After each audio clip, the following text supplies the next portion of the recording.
Alors la commande de l'agence portait sur quelles seraient les conditions de réappropriation de la baignade en Loire à Tours, puisque depuis quelques années, on voit bien que les Tourangeaux ont très envie de remettre les pieds dans l'eau et que juridiquement c'est toujours interdit. Il y a des arrêtés municipaux qui partout viennent contraindre cette pratique.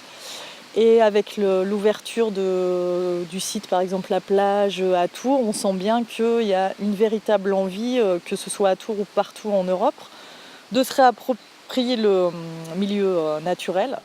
Alors le projet des étudiants portait sur une réflexion sur la faisabilité, l'aménagement pour des baignades dans l'agglomération tourangelle. Les grandes conclusions, en sautant bien des étapes évidemment, puisque les étudiants avant ont essayé d'examiner tous les paramètres, notamment toute la juridiction, la réglementation portant sur ces sites, les analyses également, les diagnostics territoriaux, et ils sont arrivés effectivement pour chaque site à des conclusions. Alors ces conclusions résumées, le parc de Sainte-Radegonde, ils ont abandonné l'idée d'une baignade, mais ont fait des propositions d'aménagement pour un petit peu renforcer l'attractivité de ce site et assurer la jonction avec les quartiers Tours-Nord.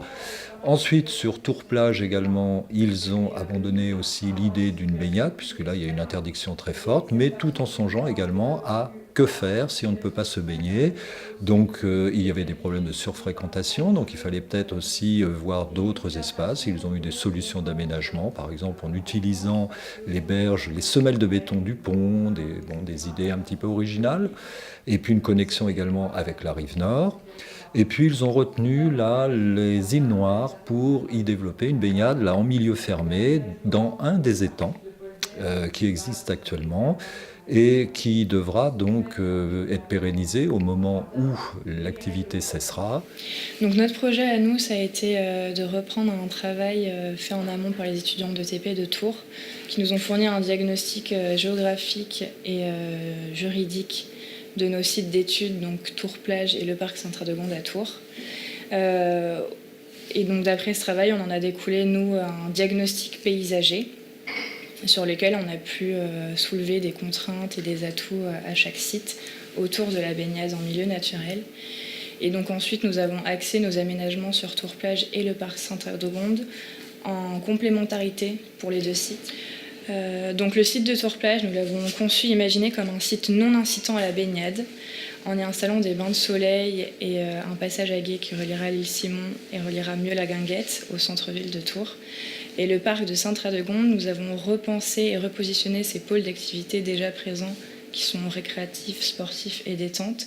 Nous y avons ajouté l'activité de baignade dans un ancien bras de Loire en y apposant une baignade naturelle filtrée par des plantes afin de pouvoir répondre au cadre juridique imposé par les étudiants ETP qui est la sécurité et les problèmes phytosanitaires.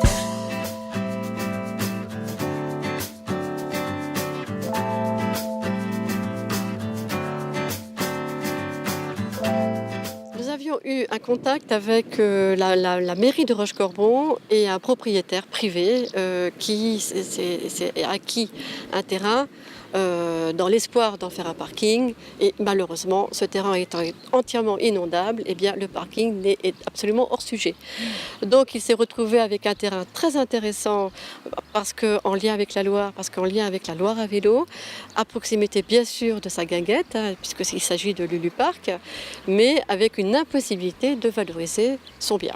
Donc la commande, à travers nous, ça a été de demander à Polytech, notamment au Master international de Polytech, un regard extérieur d'aménageurs, d'urbanistes et de paysagistes pour imaginer les possibles sur ce terrain. The guidelines for the project was to make temporary tents for people, which can be kind of a flashback to the past of French history. So because our tents, they remind, for example, the shape of the boat, and people who were sailing, they were packing their boats and carrying them. So that's why the zone is called marche à pied. So we wanted to have some hints to this zone. Also to connect our tents with a wooden path and to create fireplaces in the middle of our small settlements constrained by of tents. In order people can gather there, so spend their time. According to the law, it's not possible to camp.